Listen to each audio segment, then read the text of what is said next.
Hello दोस्तों, स्वागत है आपका अपने इस यूट्यूब चैनल कॉर्पस जुरिस में। मैं हूं मनीष और आज जो है हम लेकर आए हैं एक स्पेशल टॉपिक जिसके बारे में हम स्टडी करने वाले हैं। संसदीय प्रश्न क्या होता है, संसदीय प्रश्न से संबंधित जितने भी पॉइंट्स जो इम्पोर्टेंट हैं, जो एग्ज़ाम के पॉइंट ऑफ व्यू से, उसको जो है हम डिस्कस करने वाले हैं। क्या क्या चीज़ें होती हैं उन सारी चीज़ों कवर करेंगे। यदि आप जो है किसी भी वनडे एग्ज़ाम दे रहे हों, एटलीस्ट अगर स्टेट पीसीएस का प्री एग्ज़ाम दे रहे हों, वहाँ के भी पॉइंट ऑफ व्यू से जो है ये आपका जो आज के इस वीडियो में हम डिस्कस करने वाले हैं वो इम्पोर्टेंट है। ठीक है, तो सबसे पहला अगर बात करें तो यहाँ पे जो है 4 टाइप के जो है क्वेश्चन जो है पार्लियामेंट में राइट किए जाते हैं। ठीक है, पार्लियामेंट मेंबर के द्वारा, यानी कि संसदीय सदस्य के द्वारा जो है वहाँ पे जो संसद में प्रश्न पूछे जाते हैं वो 4 टाइप के होते हैं। पहला जो है तारांकित प्रश्न, दूसरा अतारांकित, तीसरा अल्प सूचना और चौथा जो है गैर सरकारी सदस्यों के प्रश्न। तो चलिए स्टार्ट करते एक एक करके जो हम डिटेल में देखेंगे। तो पहला नंबर जो है तारांकित प्रश्न, नाम से ही आपको जो है ये पता चल जा रहा होगा कि तारांकित का मतलब है कि ऐसा कोई भी प्रश्न जिसमें जो स्टार लगा हो, यानी कि ऐसे क्वेश्चन जो जिसको स्पेशल पहचान के लिए जो है स्टार लगे वाले क्वेश्चन को जो हम तारांकित प्रश्न कहते हैं। इस प्रश्न का आंसर जो है ओरली जो है दिया जाता है, यानी कि मौखिक रूप से ऐसे प्रश्न का उत्तर जो है दिया जाता है। ठीक है, ये पॉइंट्स आपके दिमाग में होना चाहिए। उसके बाद जो है ये लोकसभा और राज्यसभा दोनों में ये क्वेश्चन पूछा जाता है। अब चूंकि लोकसभा की बात करें तो उसमें जो है एक सदस्य केवल एक ही प्रश्न पूछ सकता है। ठीक है, लेकिन जबकि यहाँ पे अगर देखें तो राज्यसभा में जो है एक सदस्य जो है 3 प्रश्न पूछ सकता है। नंबर ऑफ क्वेश्चन की बात करें अगर लोकसभा में तो टोटल 20 क्वेश्चन पूछे जा सकते हैं एक दिन में, लेकिन राज्यसभा में भी कोई इसका लिमिटेशन है। एक बार मैं फिर से रिकॉल करा देता हूँ, तारांकित प्रश्न क्या होता है। ऐसा प्रश्न जो संसद में उठाया जाता है, चाहे वो लोकसभा का मेंबर हो चाहे राज्यसभा का मेंबर हो।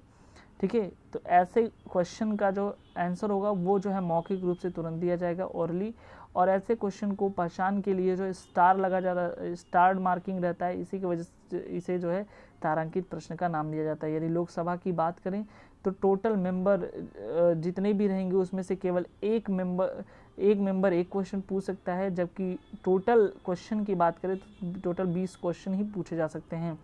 लेकिन दूसरी तरफ देखें अगर राज्यसभा की, तो राज्यसभा में जो एक व्यक्ति जो है, एक मेंबर जो है 3 क्वेश्चन पूछ सकता है, जबकि इसका क्वेश्चन पूछने का कोई लिमिटेशन नहीं है। पर डे एक दिन में कोई लिमिट नहीं है, बहुत सारे क्वेश्चन पूछ सकता है। ठीक है, अब दूसरा नंबर अगर हम देखें तो अतारांकित प्रश्न की बात करें, यानी कि जिसमें स्टार मार्किंग नहीं लगा हो। ठीक है, इसमें क्या होता है कि ऐसा प्रश्न का जो है लिखित उत्तर दिया जाता है, यानी कि ये जो है रिटन फॉर्म में जो है इसका आंसर दिया जाता है। ये समझिए, इसके पहले तारांकित वाले का तो ओरली था, लेकिन इसका जो है रिटन फॉर्म में इसका आंसर दिया जाएगा।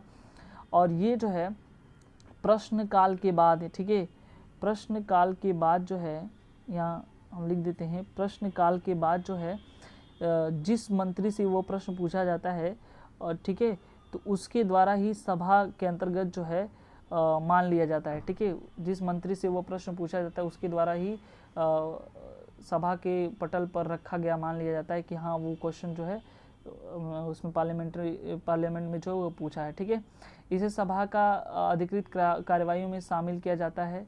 और चूंकि यहाँ पे देखिए ये जो क्वेश्चन है ये लोकसभा में भी एराइज होता है और राज्यसभा में, यानी कि ऐसे क्वेश्चन दोनों में पूछे जाते हैं।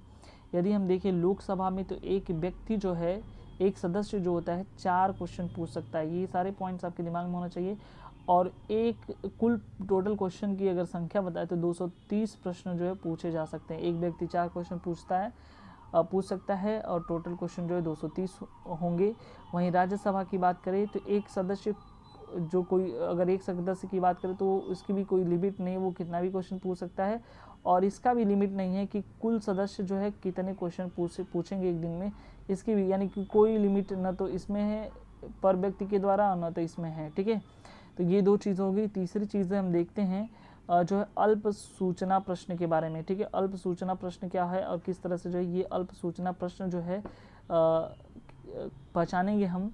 तो अल्प सूचना प्रश्न ये चीज़ समझिए, ये जो है ऐसे प्रश्न के उत्तर देने में जो है कोई विलंब नहीं होना चाहिए। ठीक है, इसमें अविलंबनीय प्रश्न इसको कहते हैं।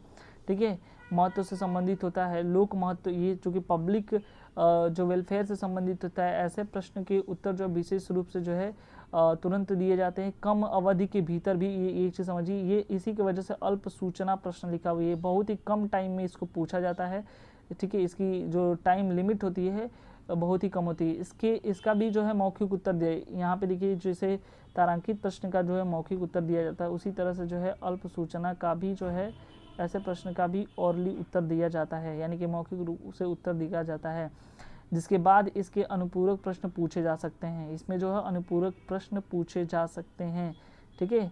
उसके बाद जो है अगर हम बात करें यहाँ पे गैर सरकारी, यानी कि जो चौथा नंबर हमारा यहाँ पे है, देखिए संसदीय कार्रवाई, तो गैर सरकारी सदस्यों के प्रश्न। तो याद रखिए गैर सरकारी सदस्य जो है भी इसमें प्रश्न पूछ सकते हैं, ठीक है। और ये किस स्थिति में पूछा जाएगा, तो ये चीज़ समझिए जब इसका विषय जो है सभा कार्य से संबंधित किसी विधेयक से संबंधित हो, यानी कि ये जो है किसी बिल, यानी कि सभा कार्य से के किसी बिल से संबंधित क्वेश्चन अगर हो, ठीक है, या ऐसे किसी मामले से संबंधित हो जिसके लिए जो है वह सदस्य जो है लाइबल हो, उत्तरदायी हो, यानी किसी विशेष सदस्य से संबंधित हो, ऐसे क्वेश्चन को जो है गैर सरकारी सदस्य द्वारा पूछा गया प्रश्न कहते हैं। संसदीय नियम 40 के अंतर्गत ये जो है, यानी कि जो पार्लियामेंट्री रूल है उस रूल 40 के अंतर्गत जो है ऐसे क्वेश्चन जो है संसद में पूछे जाते हैं, ठीक है। आई होप ये 4 टाइप के क्वेश्चन जो है जो संसद में पूछे जाते हैं आपको समझ में आएगा। यदि जो है ये क्वेश्चन समझ में आया तो कमेंट करना ना भूलें कि आखिर में ये वीडियो कैसा लगा, ठीक है। और उसके बाद जो है यदि वीडियो अच्छा लगा तो अपने दोस्तों को ज़रूर से ज़रूर शेयर करें। Thank you very much.